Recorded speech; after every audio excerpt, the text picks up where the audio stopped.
Morning, everybody. Thank you for joining us. We'll begin with chapter 7, verse 11. Chapter 7, verse 11. We've been spending a lot of time between the 2 weeks on the Ola offering, which was technically a voluntary offering, but normally it was brought if someone had some kind of thought they felt bad about or neglected to do something. Certainly spent time on different types of sin offerings. And now, chapter 7, verse 11, V'zos Torah zevach hashlamim asher yakriv l'Hashem. Now the shlamim offering. Shlamim was an interesting offering. Part of it would be burnt on the altar. Part of it would be eaten by the person who sponsored the korban, and part of it would be eaten by the Kohen. So verse 12, Imal Todah yakrivenu. If the shlamim is brought as a thanksgiving offering, it's very interesting. What we think of as benching gomel today, that if a person experienced some kind of life-threatening situation, what they did in the times of the Beis Hamikdash is they would bring a korban todah. They would bring a thanksgiving offering. Actually, we just associate it with, gosh, if a person's life was threatened. Really, there's a chapter in Tehillim that talks about the different people who need to give thanks to God, and it gives 4 very specific examples. It could be a person who had serious illness. It could be a person who was imprisoned. It could be a person who traveled through the desert. It could be a person who traveled over a large body of water. So when you hear large body of water, that, of course, you see people taking international trips frequently bench gomel after they take the trip. And then the example that there's a discussion, halacha, does it have to be one of these 4 things, or could it be some other life-threatening situation? And what we hold is it could be some other life-threatening situation. So you'll see all kinds of things. Heaven forbid a person was in a serious accident or something, they might bench gomel, that they made it out okay. Surgeries, the like. But in any event, what we do today is we make this special bracha. But the truth is, what used to be is they would bring a korban todah, and that's what's described here. Verse 12, Imal todah yakrivenu, v'ikriv al zevach hatodah chalos matzos belos bashemen, urkekei matzos b'shuchim bashemen, v'solas berbechas chalos belos bashemen, different types of matzahs and wafers and flour.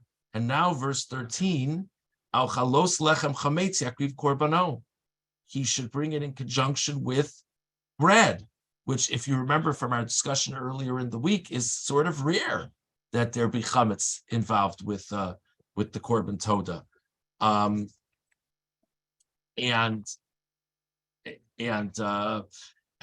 Fine. So this is the idea of the korban todah. If you jump ahead to verse 17, by the way, there's an animal slaughtered as well. And then on day 3, whatever is left over is supposed to be burnt. That is the basic idea of the korban todah. The korban todah is eaten for a longer period of time than the korban shlamim, than a regular korban shlamim. The person just makes a donation. They just want to give thanks to God, sort of what we would think of as a person wants to make a kiddush. In those days, it would be that they brought a korban shlamim. So the period in which the shlamim can be eaten is, if I remember correctly, a day and a night. The period in which the todah can be eaten is 2 days. So the todah is much more, and the amount of the korban todah was more food. So in all of this, there's an interesting sforno. Sforno on pasuk Yudal. V'zos Torah zevach hashlamim. Vodia she'afal pi shekol hashlamim kachim kalim mikomakom yesh chiluk beineim. Any korban shlamim offering has a unique status of sanctity, but there is a difference. Not all shlamims are the same. She'im heim al odos hodah yi'aymoyam loses besocho min chametz. Because if there are specific thanks for something dramatic, in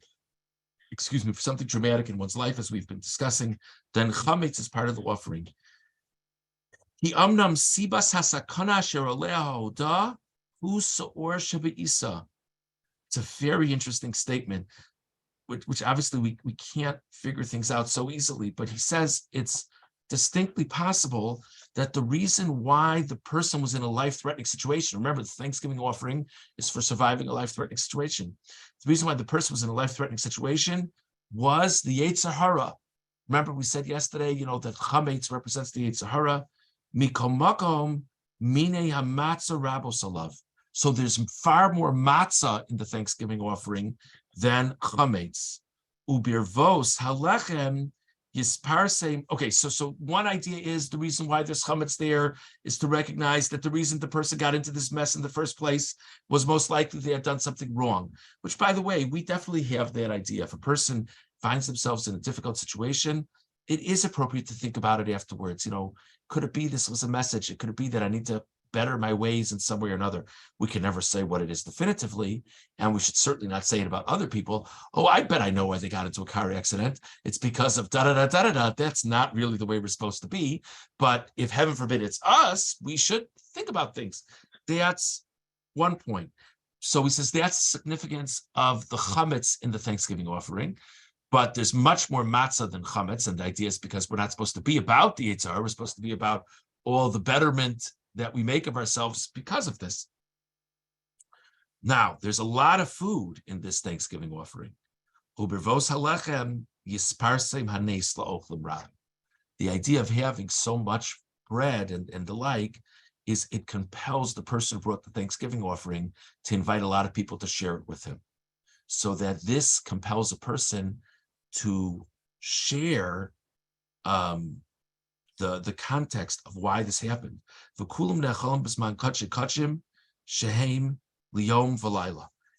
all of these are eaten in the brief period of a day followed by a night.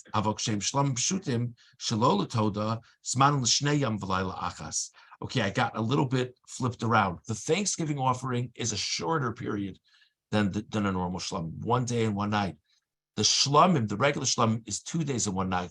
And the Sforno says that, combined with the fact that it's so much food in Thanksgiving offering, compels a person to share his Thanksgiving offering with many people, which will compel him to talk about why he brought a Thanksgiving offering, which gives him the opportunity to give public thanks to God and hopefully inspires other people.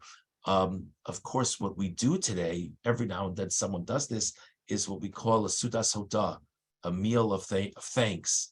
And really, the idea of it really stems from the concept of korban todah. So all this is just interesting to think about. Okay, now if you look back at the beginning of verse 11, it says, V'zos Torah sevach hashlamim. This is the law of the shlamim offering. And there are other korbanos as well that were introduced, V'zos Torahs. This is the law, for example, verse 1, V'zos Torahs ha'asham. This is the law of the asham offering. If you look in chapter 6, verse 18, this is the law of the chatas offering. All in all, there are 5 different korbanos, beginning with the phrase, this is the law. So there's a very interesting kliyakar over here. It's kliyakar on pasuk yud aleph. Definitely not a standard approach, but I just thought it'd be interesting to think about. It's probably around 3/4 of the way through the kliyakar. It's a very lengthy kliyakar, but about 3/4 of the way through, there's a section beginning with v'altzad haremes. V'altzad haremes, and there's an allusion here. Yitachin lefaresh chamisha pa'amim zos toras shenemru b'parshazu kineged chamisha chumshei Torah she'osek bahem doma kilu hikriv chamisha mine korbanos elu.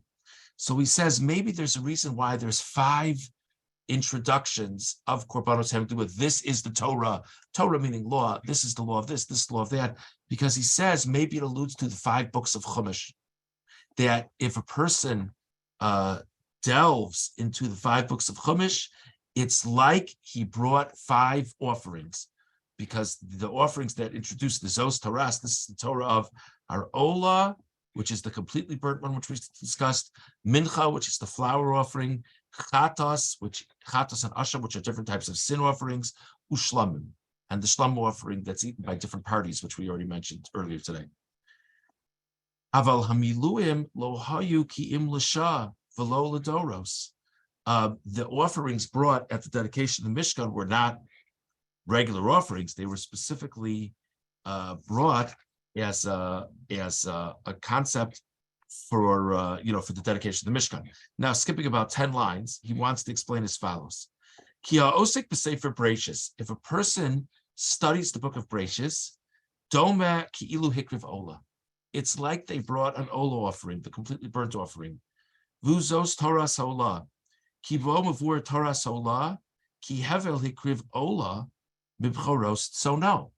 Hevel, the story of Cain and Hevel with the offerings. Hevel brought from the best of his sheep, he brought an ola offering. Noach brought ola offerings after he got off of the ark. Avram brought an ola instead of sacrificing his son. Yaakov brought offerings to God. So they have all these personalities in the book of Bereishis bringing offerings. Number 2, the osek b'sefer Shmos kilu hikriv mincha. And a person who studies the book of Shmos, it's like he brought a flower offering. Kikol hamenachos bos matzah. Because what's the key to the flower offering? Matzah. U'b'sefer zeh mevurim kol dinei matzah. There's much mention of matzah in the book of Shmos because that's the book that has to do with the Exodus from Egypt and the accompanying mitzvos. Number 3, Vayikra. If a person studies the book of Vayikra, it's like he's brought a sin offering. Of course, the korbanos in general are discussed in this book. The most commonly frequently discussed offering in this book is the sin offering. Ki achar shechot Yisrael be'egel asheru haya aschal kol chatas kol avon nasar Hashem makom lachotim sheyuchlu lavali de kapara de korban. Actually, he says the whole idea of discussing the whole idea of discussing korbanos at this juncture, he suggests, is connected to the bringing. The Ramban said something like this: is connected to the bringing of the worshiping, of the golden calf, that the Jewish people committed such a grave sin. So God wants to give them ways forward for how to atone for sins. So that's the connection between the book of Vayikra and sin offerings.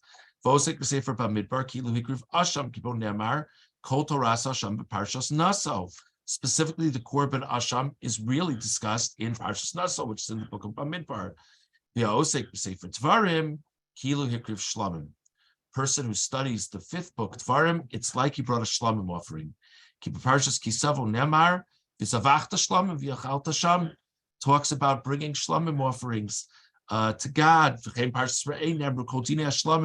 halachos of the korban shlamim are discussed in Parshas Re'eh. So, very novel idea. Like I said, not a common approach, but he suggests that each one of the books of Chumash match up with one of the types of korbanos. So we had that kliyakar and we had the sforno talking about the difference between the Todo offering, the Thanksgiving offering, and other types of shlamim.